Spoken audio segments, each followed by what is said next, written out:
இருக்கின்றார். நான் இத்துணை வருடங்கள் என்னுடைய ரப்பினுடைய பேச்சை நான் மீறி இருக்கின்றேன். இதனால் இன்றிலிருந்து நான் நல்லவனாக மாறி நான் திருந்திக் கொள்கிறேன். அந்த கொள்ளை கூட்டமே இஸ்லாமாக மாறுகிறது. அவர்களுடைய வரலாறுகளை எழுதுவார்கள். என் கையில் முதலாவதாக இஸ்லாமாக மாறிய இஸ்லாத்திற்கு வந்த முதல் கூட்டமே அந்த கூட்டம் தான் என தன்னுடைய வரலாறுகளிலே முஹையீன் அப்துல் காதிர் ஜீலானி அவர்கள் எழுதுவார்கள் என்பதை நாம் சிந்தனை செய்து பார்க்க வேண்டும். தன்னுடைய வாழ்க்கையை அவர்கள் உண்மையை கொண்டு தொடங்கினார்கள். தாயினுடைய பேச்சை கேட்கக்கூடியவர்களாக, தாயினுடைய பேச்சை மதிக்கக்கூடியவர்களாக தன்னுடைய வாழ்க்கையை தொடங்கினார்கள். உண்மை பேசக்கூடியவர்களாக தொடங்கினார்கள். அவ்வாறு தொடங்கிய வாழ்க்கை தான் 90 வருடங்கள் இந்த உலகத்திலே எவ்வளவு பெரிய மாற்றங்களை செய்தார்கள் என்பதை எல்லாம் நாம் பல பயான்களின் மூலமும் அவர்களுடைய வரலாறுகளின் மூலம் நாம் படித்திருப்போம். நப்சை அடக்கினார்கள், இந்த உலகத்தை வெறுத்தார்கள். இப்லீஸை அவர்கள் கையாண்ட விதமெல்லாம் நிறைய இருக்கின்றது. இந்த நிலைகளை எல்லாம் தாண்டினால்தான் இறை நேசர்கள் இந்த நிலையை அடைய முடியும். நப்ச அடக்கணும். ஃபர்ஸ்ட் இன்னன் நப்ஸ லஅம்மாரத்தும் பிஸ்ஸூ. யூசுப் அலைஹிஸ்ஸலாத்து வஸ்ஸலாம் அவர்கள் சொன்ன வார்த்தை, நிச்சயமாக நப்சு என்பது கேடான கெட்ட விஷயங்களை நமக்கு சொல்லிட்டே இருக்கும். நீ அதை செய், நீ தவறான விஷயத்தை செய்யணும், ஏறிக்கொண்டே இருக்கும் நப்சு. இன்னன் நப்ஸ லஅம்மாரத்தும் பிஸ்ஸூ. அதல்லவா ஸல்லல்லாஹு அலைஹி வஸல்லம் அவர்கள் பத்ருடைய போரை முடித்துக் கொண்டு வரும்பொழுது சஹாபாக்களுக்கு கூறுவார்கள், மினல் ஜிஹாத் இலல் ஜிஹாத். நம்ம சிறிய போரில் இருந்து வலிய போருக்கு போறோம். சஹாபாக்களுக்கு ஒன்றும் புரியல. யார சொல்லலாம், பத்ருடைய போர் எவ்வளவு பெரிய தியாகங்கள் செஞ்சு எத்தனை சஹாபாக்கள் இருந்து நாம் இவ்வளவு கஷ்டப்பட்டு வெற்றியை அடைந்து வருகிறோம். நீங்கள் இதை சிறிய போர் என்று சொல்கிறீர்கள். அப்ப இதை விட பெரிய போர் என கேட்கும் பொழுது, வாளை கொண்டு ஏந்தி போரிடுவதல்ல போர், உன்னுடைய நப்சுடன் போராடுவதே மிகப்பெரிய போர் என கூறினார்கள். அந்த நப்சுடன் அவர்கள் போராடி அந்த நப்சை வென்று இறைவனிடத்தை நெருங்கினார்கள். நாம் இறைவனை நெருங்குவதற்கும் நல்லடியார்கள் இறைவனை நெருங்குவதற்கும் மிகப்பெரிய வித்தியாசங்கள் இருக்கின்றது. நாம் நப்சிலே இந்த துன்யாவுடைய ஆசைகளை வைத்துக் கொண்டு நெருங்குவோம். அவர்கள் அந்த துன்யாவுடைய ஆசைகளை அனைத்தையும் கலைத்து விட்டு தான் இறைவனின் பக்கம் செல்வார்கள். அதனால் தான் அவர்களுக்கு இந்த அளவிற்கு தரஜாவிலே உயர்ந்தவர்களாக இருந்தார்கள். அதுபோல அவர்கள் என்ன அமல்கள் செய்தாலும் பெருமை அளிக்க மாட்டார்கள். சிறுமையுள்ளவர்களாக இருப்பார்கள். எந்த அமல் செய்தாலும் சரிதான், அவர்களுக்கு பெருமை என்பதே மனசில் இருக்காது. வலிமார்களுக்கு பெருமை என்பதே, அம்மா எப்ப பார்த்தாலும் தஸ்பீஹோட எல்லா தொழுகையும் தொழுது கொண்டிருப்பார்கள். ஆனால் அவர்களுக்கு அதை கொண்டு பெருமை இருக்காது. நாம் இன்று சில விஷயங்கள் செய்தோம் என்று சொன்னால், 5 வக்துகள் நாம் தொழுதோம் என்று சொன்னால், நாம் நம்முடைய மனதிலே எவ்வாறாவது செய்தால் நம்முடைய மனதை வழிகெடுக்கக்கூடியவனாக இருப்பான். ஒரு பெருமை வந்துடும். ஆனா அவர்களுக்கு அந்த விஷயம் இருக்காது. சிறுமையுடையவர்களே, அதாவது தன்னுடைய விஷயத்தில் பெருமை அளிக்காதவர்களே மலக்குமார்களிடத்தில் மஷ்ஹூரானவர்களாக, அவர்களிடத்திலே மிகவும் அறியப்படக்கூடியவர்களாக இருப்பார்கள். ஒருமுறை ஜிப்ரீல் அலைஹிஸ்ஸலாத்து வஸ்ஸலாம் நபிகள் நாயகம் ஸல்லல்லாஹு அலைஹி வஸல்லம் அவர்களிடத்திலே பேசிக் கொண்டிருக்கிறார்கள். மிக பிரபலமான சஹாபி அபூ தர் அல்-கிஃபாரி ரலியல்லாஹு அன்ஹு அவர்கள் அந்த வழியே வருகிறார்கள். ஸல்லல்லாஹு அலைஹி வஸல்லம் கூறுகிறார்கள், இது அபூ தர் அல்-கிஃபாரி அவர்களை பற்றி ஜிப்ரீலிடத்திலே சொல்லி முடிக்கிறார்கள். ஜிப்ரீல் கூறுவார், ரசூலுல்லாஹ் எங்களுக்கு இவரை பற்றி தெரியும், வஹுவ அஷ்ஹரு இன்தனா மின்கும். உங்களை விட எங்களிடத்தில் மிக பிரபலமானவர்கள். என்ன காரணம் தெரியுமா? லிஸத்ரின் ஃபீ நஃப்ஸி. தன்னுடைய விஷயத்திலே எந்த விஷயத்திலும் பெருமை அளிக்காதவர்கள், எல்லா விஷயத்தையும் சாதாரணமாக எடுத்துக் கொள்ளக்கூடியவர்கள். அதனால் எங்களுக்கு இவர் பிரபலமானவர் என கூறுவார்கள். அந்த விஷயத்தை, அந்த நிலையை தான் வலிமார்கள் செய்தார்கள். அந்த சிலர், அந்த பெருமை இல்லாத அந்த சாதாரண உள்ளம், இஹ்சானுடைய வாழ்க்கையை நாம் தொழுது நம்முடைய வணக்கங்கள் எல்லாம் இறைவன் பார்த்துக் கொண்டிருக்கின்றான் என்ற நிலையில் இருக்க வேண்டும். அவ்வாறே இறைவனை நாம் பார்த்துக் கொண்டிருக்கின்றோம் என்ற நிலையில் இருக்க வேண்டும். அவ்வாறு நாம் பார்க்கவில்லை என்று சொன்னாலும் இறைவன் நம்முடைய விஷயத்தை பார்த்துக் கொண்டிருக்கின்றான் என்ற நிலைதான் இஹ்சானுடைய நிலை. அந்த இஹ்சானுடைய நிலையை அடைந்தவர்கள் தான் வலிமார்கள் என்பதை நாம் பல விஷயங்களின் மூலம் அறிந்து கொண்டிருக்கின்றோம். அதுபோல இப்லீஸுடைய விஷயத்திலே வெற்றி கண்டார்கள்.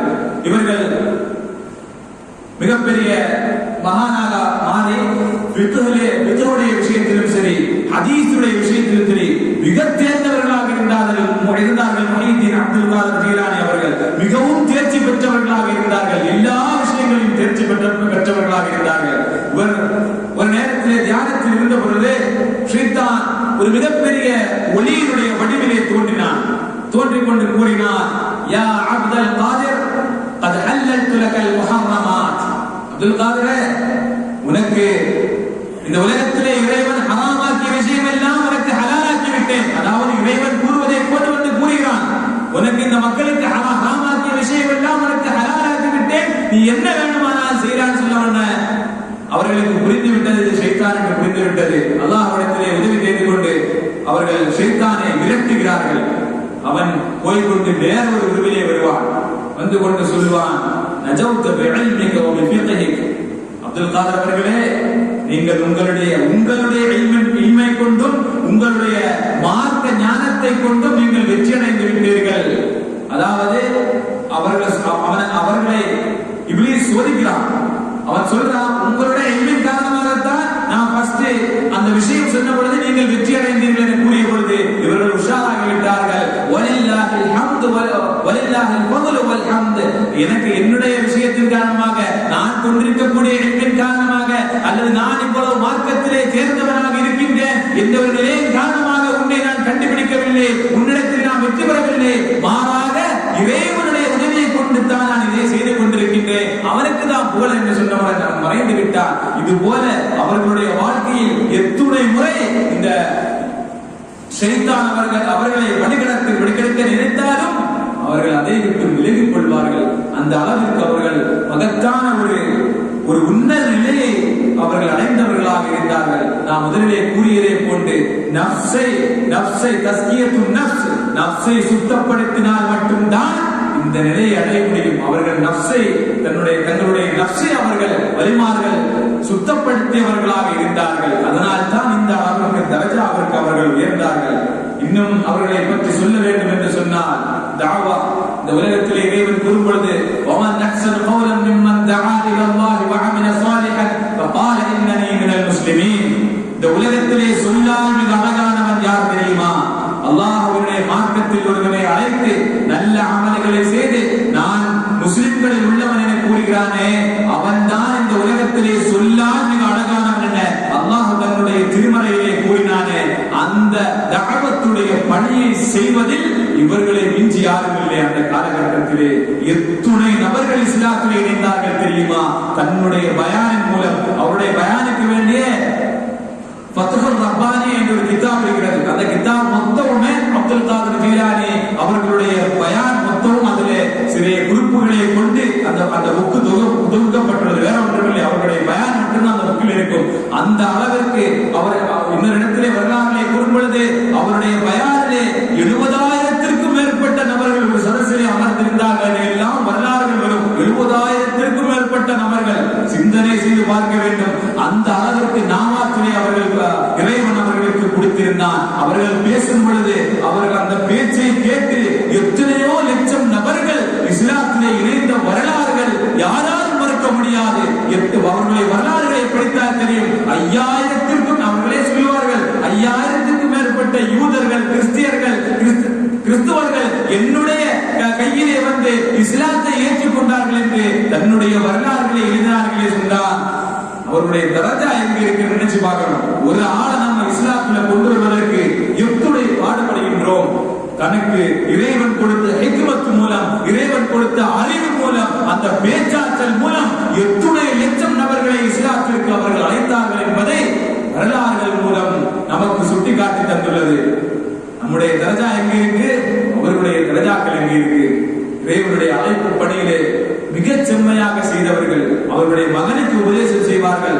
மகனே, அல்லாஹ்வுடைய பயத்தை நீ உன்னுடைய கல்வியை வாஜிபாக்கிக் கொள். நீ வேறு யாருக்கும் பயப்படக்கூடாது. எப்பொழுதும் உரையாற்றுவார்கள். அல்லாஹ்வை பற்றி பயத்தை மக்களுக்கு ஏற்படுத்துவார்கள். இன்னொரு இடத்திலே கூறப்படும், அவர்களுடைய பயான் முடிந்தது என்று சொன்னால் 1000த்திற்கும் மேற்பட்ட நபர்கள் மூர்ச்சையாகி கிடப்பார்கள் அவருடைய பயானை கேட்டவர்களாக. அல்லதீன இதா ذكرல்லாஹு வஜிலத் குலூபுஹும். அல்லாஹ்வை ஞாபகப்படுத்தப்பட்டால், முஃமின்களுக்கு இறைவனுடைய ஞாபகம் அவர்களுக்கு ஞாபகப்படுத்தப்பட்டால், வஜிலத் குலூபுஹும், அவர்களுடைய கல்வெல்லாம் நடுநடுங்கி போகும். வைதா துலியத் அலைஹிம் ஆயாத்துஹு ஸாதத்துஹும் ஈமானா. அல்லாஹ்வுடைய வசனங்கள் ஓதி காட்டப்பட்டால் அவர்களுடைய ஈமான் அதிகரிக்கும். அவர்களுடைய கல்வியில் இருந்து வரக்கூடிய பேச்சு. முஹைதீன் அப்துல் காதிர் ஜீலானி ரஹ்மத்துல்லாஹி அலைஹி அவர்களுக்கு கல்வியில் இருந்து வரக்கூடிய பேச்சு. அந்த பேச்சிலே அவர்கள் ஒரு 1000க்கு மேற்பட்ட நபர்கள் அந்த பயான் முடியும் பொழுது மயங்கி கிடப்பார்கள் என்று சொன்னால் நாம் நினைத்து பார்க்க வேண்டும் அவர்களுடைய தரஜா எங்கே இருக்கின்றது என்று. அவர்கள் பேசக்கூடிய அந்த பேச்சு எங்கே, நாம் பேசக்கூடிய பேச்சு எங்கே என்று சிந்தனை செய்து பார்க்க வேண்டும். அவர்களிடத்திலே மௌத்துடைய நேரத்திலே அவர்களிடத்திலே வந்து கேட்கப்படுகிறது.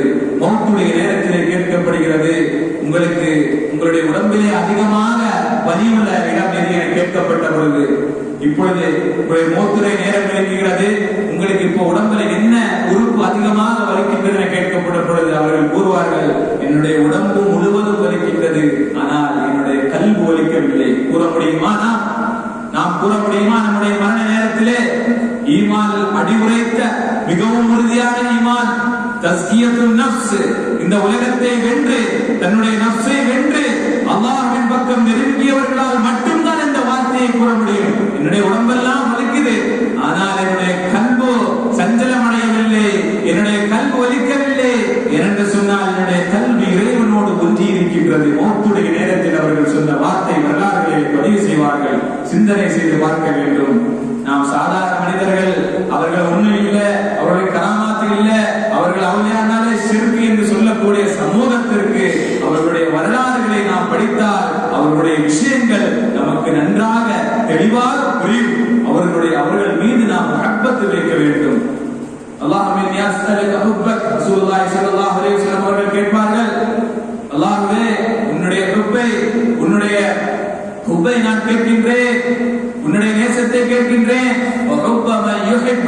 உன்னை யாரெல்லாம் விரும்புகிறார்களோ அவர்களுடைய நேசத்தை நான் கேட்கின்றேன். இது போல நல்லவர்களுடைய நேசத்தை, சித்தீக்கின் சாலிஹீன்களுடைய நேசத்தை நாம் பெற வேண்டும். அவர்களுடைய வரலாறுகளை படிக்க வேண்டும். அவர்களை எந்த அளவிற்கு நாம் எப்படி நாம் அணுக வேண்டுமோ, எப்படி அவர்களுக்கு கண்ணியம் கொடுக்க வேண்டுமோ அந்த கண்ணியத்தை நாம் அவர்களுக்கு கொடுக்க வேண்டும். அப்பொழுதுதான் அவர்கள் மீது உள்ள நேசம் நமக்கு கூடும். நாளை மறுமையிலும் நம்மளை இறைவன் சாலிஹீன்களுடைய கூட்டத்தில் ஆக்கி வைப்பார். அவர்கள் சாதாரணமாக இந்த நிலையை அடையவில்லை. கியாமுல், நான் சொன்னது போல கியாமுல்லையுடைய விஷயம் ரசூலுல்லாஹி ஸல்லல்லாஹு அலைஹி வஸல்லம் அவர்கள் கூறுவார்கள், அலைக்கும் பி கியாமில்லை ஃபஇன்னஹு தஅபுஸ் ஸாலிஹீன். அது நீங்கள் கியாமுல்லையை பற்றி பிடித்துக் கொள்ளுங்கள், அது சாலிஹீன்களுடைய பழக்கமாக இருக்கின்றது. அந்த சாலிஹீன்களுடைய பழக்கத்தை தான் அவர்கள் கொண்டிருந்தார்கள். அதனால் தான் அவர்களுக்கு அந்த பதவி கிடைத்தது. அவர்கள் இந்த உலகத்திலே திருமணம் செய்தது 50 வயது தாண்டி தான் திருமணம் செய்தார்கள். அது வரைக்கும் அவர்கள் இறைவனை அறிய வேண்டும். இந்த இறைவனை அறியக்கூடிய விஷயத்திலே எனக்கு இந்த உலகத்தில் எந்த தடையும் இருக்கக்கூடாது. இறைவன் அறிய வேண்டிய விஷயத்திலே நாம் திருமணம் செய்தால் ஒருவேளை அதற்கு தடையாக இருக்கும் என அவர்கள் நினைத்து தன்னுடைய திருமணத்தை தள்ளி வைத்துவிட்டு அவர்கள் அந்த வாழ்க்கையை இறைவனுக்காக வேண்டி, இறைவனை அறிய வேண்டும் என்பதற்காக வேண்டி, தன்னுடைய நஃப்ஸை தூய்மைப்படுத்துவதற்காக வேண்டி சிறிது காலத்தை எடுத்துக்கொண்டு இறைவனை அறிந்த பிறகு அவர்கள் திருமணம் செய்து கொண்டார்கள்.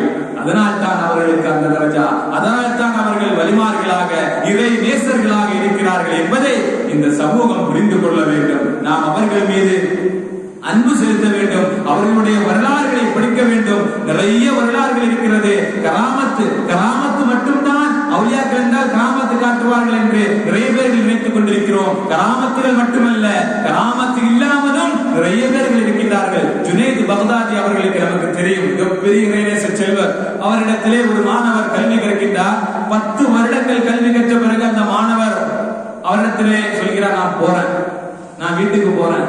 இவர்கள் கேட்பார்கள், ஏன் என்னாச்சு கேட்கும் பொழுது, உங்களிடத்துல 10 வருஷம் கல்வி கற்றேன், ஆனால் உங்களிடத்தில் ஒரு கராமத்தை நான் காணலையே, புதுசா ஒரு விஷயத்தை நான் காணலையேன்னு சொன்ன பொழுது அவர்கள் பதில் கூறுவார்கள், நான் இதுவரைக்கும் ஃபர்துடைய தொழுகையை நீ விட்டு பார்த்திருக்கிறாயா? தக்பீர் தஹ்ரீமாவை அந்த இமாம் தொழும் பொழுது அதனுடன் சேர்ந்த தக்பீர் தஹ்ரீமாவை விட்டு நீ பார்த்திருக்கிறாயா என்று கேட்ட பொழுது இல்லை என்று கூறுவார்கள்.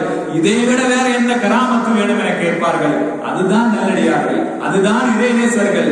தொழுகையிலும் சரி, இபாதத்திலும் சரி, நபிலான வணக்கத்திலும் சரி, அவர்கள் உயிர்ப்போடு அன்போடு, அதாவது அவர்களாகவே கடமைக்காக வேண்டியல்ல, அவர்களாகவே மனது வைத்துக் கொண்டு இந்த விஷயங்களை செய்து பக்கம் நெருங்கக்கூடிய விஷயங்களை அவர்கள் அறிந்திருந்தார்கள். அதன் பக்கம் அவர்கள் சென்றார்கள். அதனால் தான் இந்த தரஜா அவர்களுக்கு கிடைத்திருக்கின்றது என்பதை இந்த சமூகம் புரிந்து கொள்ள வேண்டும்.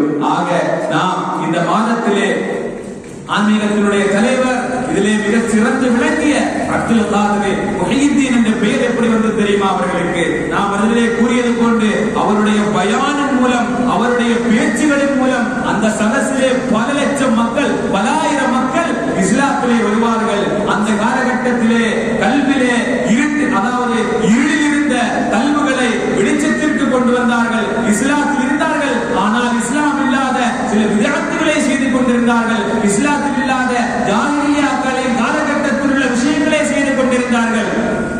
இஸ்லாம் கூறப்படாத நிறைய விஷயங்களை அவர்கள் செய்து கொண்டிருந்தார்கள். அவர்களை எல்லாம் அழைத்து அவர்களுக்கு தாவத்து பணி செய்து தன்னுடைய ஹதீஸுடைய ஞானத்தின் மூலமும் ஃபிக்ஹுடைய ஞானத்தின் மூலமும் அவர்களுக்கு, அதாவது ஹதீஸுக்கென்றே தனி வகுப்பு நடத்துவார்கள். அவர்கள் இறுதியாக ஒரு வரலாற்றிலே கூறப்படும், அவர்கள் இறுதியாக 90 வயதிலே அவர்கள் பயான் செய்யும் பொழுது அந்த கூட்டத்திலே இருந்த 80% மேற்பட்ட மக்கள் ஹதீஸ்களை வல்லுநர்களாக இருந்தார்கள். எல்லாம் இவர்கள் உருவாக்கியது அந்த தீனை, மறித்து கிடந்த அந்த தீனை, மௌத்தாகி கிடந்த அந்த தீனை ஹயாத்தாக்கியதன் காரணமாகத்தான் முஹியுத்தீன் என்ற பெயரோடு அழைக்கப்படுகிறார்கள். இந்த தீனினுடைய உயிர்ப்பாளர் அழைக்கப்படுகிறார்கள். அவர்களுடைய வரலாறுகளை படித்து, அவர்களுடைய உண்மையான வரலாறுகள் என்ன என்பதை படித்து, வலிமார்கள் யார் என்பதை படிப்பதற்கு இந்த சமூகம் முன்வர வேண்டும். அப்பொழுதுதான் அவர்களுக்கு கொடுக்க வேண்டிய உரிய கண்ணியத்தை இந்த சமூகம் கொடுக்கும் என்பதை நாம் அறிந்து கொள்ள வேண்டும். அல்லாஹ் சுப்ஹானஹு வ தஆலா இந்த சமூகத்திற்கு அது போன்ற மகான்களுடைய ரொப்புகளை பெறுவதற்கும், அது போன்ற மகான்களுடைய வரலாறுகளை படிப்பதற்கும் அல்லாஹ் சுப்ஹானஹு வ தஆலா எனக்கும் உங்களுக்கும் நல்ல வாய்ப்பினை தந்து, நல்லோர்களின் கூட்டத்தில் நாளை மறுமையில் எழுப்பப்படக்கூடிய ஒரு பாக்கியத்தை இறைவன் இந்த சமூகத்திற்கு தந்தரில் புரிவானாக என்று கூறியது இந்த உரையை முடித்துக் கொள்கிறேன். அல்ஹம்துலில்லாஹி ரப்பில் ஆலமீன். அஸ்ஸலாமு அலைக்கும் வ ரஹ்மத்துல்லாஹி வ பரகாத்துஹு.